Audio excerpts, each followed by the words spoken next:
Hello everyone, hope you're doing good. In this tutorial, I'll be showing you how to use Nimble CRM. Nimble is a cloud-based CRM that is designed for businesses of all sizes.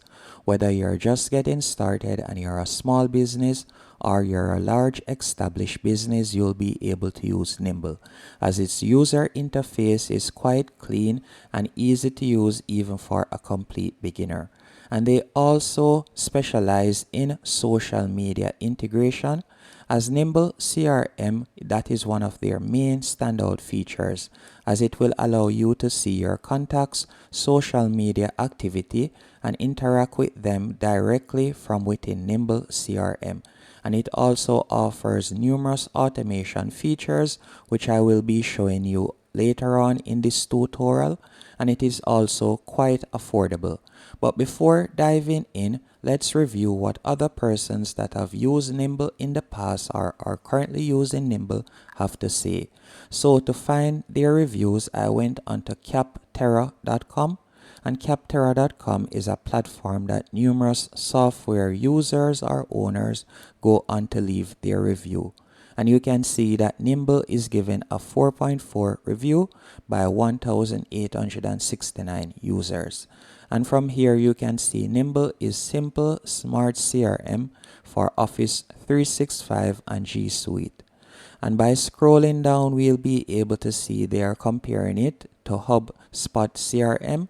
And although right here it says that it does not offer a free trial, well, Nimble does offer a free trial, and yes, their paid plan starts off at $29 per month, as you can see right here. With their paid plan, you'll be able to add 25,000 contacts, you'll get 2 gig user storage, and you'll be able to integrate Microsoft 365 and Google Workspace. And you'll also get their Nimble Prospector. Now let's go back in so we can continue reading the reviews. So by scrolling down, we'll be able to see the pros and cons. So it is a solid investment according to most users. You get a lot with the price point, and everyone in their organization was pleased with the rollout and integration of Nimble. It helps to contact all your audience on different platforms. As I was stating earlier, it specializes in social media integration. And some of the cons, since I have not used it for a long time, it is hard for me to say negative side of this software, but there is the issue that it requires to reload the page every time I use the shortcut to move back. And another complaint, my only complaints about Nimble are its cost, limited mobile app functionality, and lack of Office 365 integration. But at the moment, I think they have improved their Office 365 integration, so I don't think this is a con anymore. Now, once you have signed up, which you can do for completely free, as I stated earlier, you will be redirected to this dashboard. And this is basically a sample layout. If you would like to toggle it off, you can simply toggle off right here. But at the moment, I want you to see how your dashboard would look. So this is a sample leads pipeline right here. Now to get started, you can add your first contacts. To add contacts, all you'll need to do is go over to the left-hand menu option, and you're going to tap on contacts. That is the second icon from the top. Once you have tapped on this, from here you can choose to import contacts if you want. So you could tap on import contacts. Once you have tapped on import contacts, from here you can choose any one of these platforms that you would like to import your contacts from, whether it be LinkedIn or you would like to upload it with your CSV, or any one of these platforms that you may have used in the past. You can also scroll down and you can see other platforms that you can quickly integrate with Nimble, as you can see right there, to import your contacts.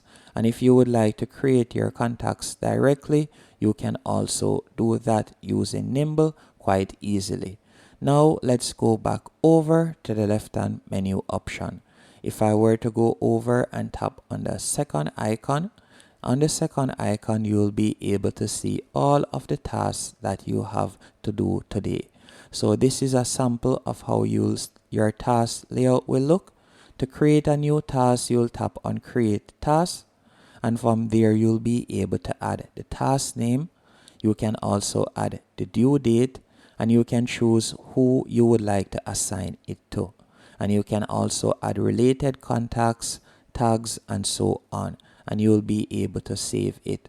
And this is how your dashboard will look. As you can see right here, you will be able to view all of your assigned tasks and the individuals that you have assigned the tasks to. You will be able to see it right here, and you'll be able to monitor their progress.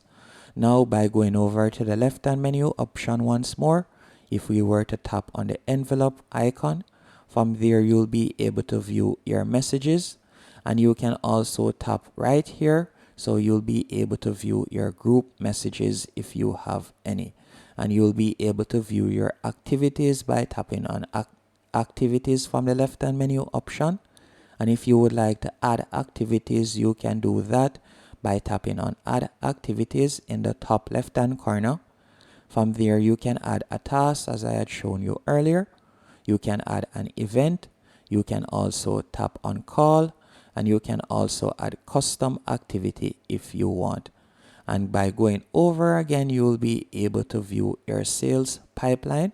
So by tapping on deals, you can add a deal pipeline by tapping on add deal pipeline in the top left hand corner.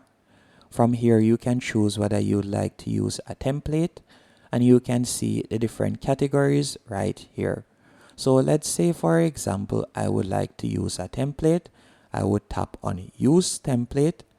Then from there you can type in the pipeline name. After you have typed in the pipeline name, you can scroll down and you can see the different stages. And by the way, you can also add stages by tapping on add stage here. And from there you can choose the stage name, and you can also fill in the stage instructions. Then you would tap on save stages. And if you would like to remove a stage, you can also do that by tapping on archive right there. Or if you would like to edit the stage, you can tap on the pencil icon, and from there you can see the stage instructions, and you can simply tap on it and you can make any changes you want. Once you are finished, you'll tap on create stage at the bottom of the page, and you can see that the pipeline has now been created. And to add a deal to the pipeline, all you'll need to do is tap on add deal, and from there you can type in the deal name, and you can add in any related information. Then you'll tap on create new deal. And by going over to the left hand menu option once more, you will be able to view all your insights or report. So if we were to tap on that, you will be able to view all of your insights right here. So you'll be able to track everything to see how your business is going. And you can go over to the left hand menu option once more. If you're on the paid plan, you'll be able to access web forms, as you can see here. And if you like to make any changes, last but not least, you could tap on the settings cog, and from here you can tap on integrations, and you can see the different platforms that you can integrate on Nimble. You can also make any changes you want. For example, you can tap on manage users. So if you would like to add users, you can do that. But to add more users, you'll need to be on the paid plan. And from here, you can also assign their roles. To add users, if you were on the paid plan, you could tap on invite users, and you'll be able to invite them and assign their roles. Hope you found this tutorial helpful and informative. If you did, be sure to hit the like button and subscribe.